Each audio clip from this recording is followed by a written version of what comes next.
అధికారులు ప్రభుత్వంలో భాగం, కానీ వాళ్లే ప్రభుత్వమై అన్నీ నడిపిస్తే ఎలా ఉంటుంది? ఈ ఆలోచనే వచ్చిందట కొందరు అధికారులకు.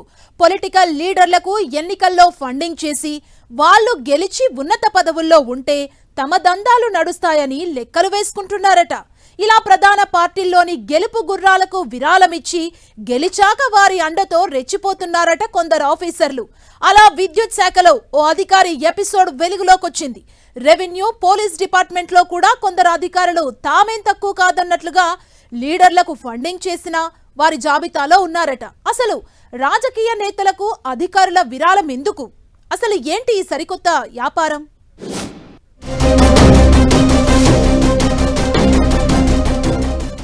లంచాలతో పొలిటికల్ లీడర్లకు ఫండింగ్. అసెంబ్లీ ఎన్నికల్లో పలువురికి అధికారుల విరాళం.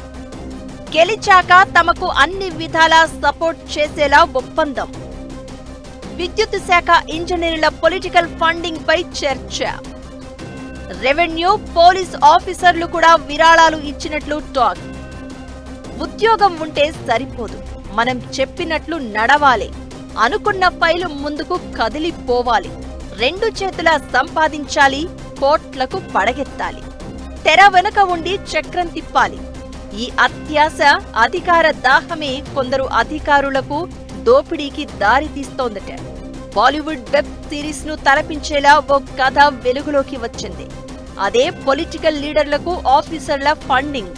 ఇదెక్కడి కథ అని షాక్ కావచ్చు, కానీ కొందరు ఆఫీసర్లు తెర వెనుక చక్రం తిప్పేందుకు, తమ హవా నడిపించుకునేందుకు కొత్త ప్లాన్ చేశారట.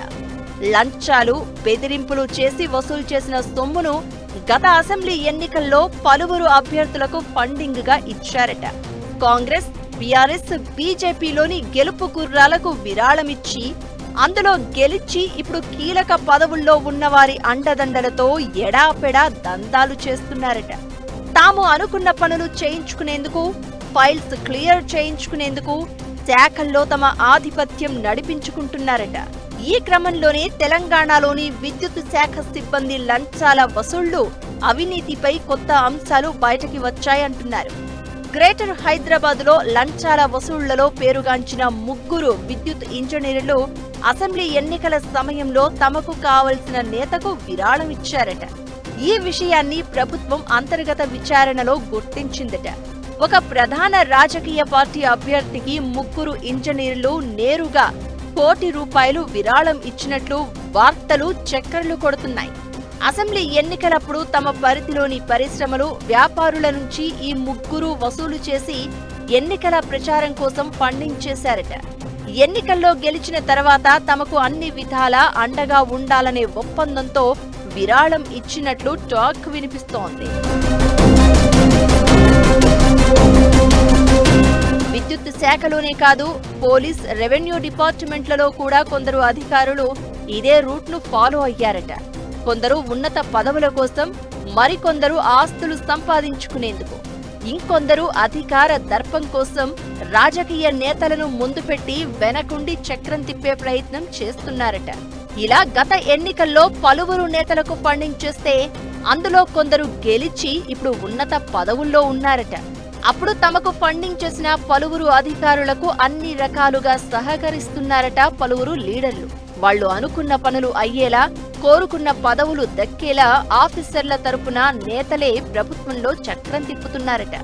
అయితే లీడర్లకు విరాళం ఇచ్చేందుకు అధికారులు కింది స్థాయి సిబ్బంది దగ్గర చందాలు వసూలు చేసిన సంఘటనలు ఉన్నాయట.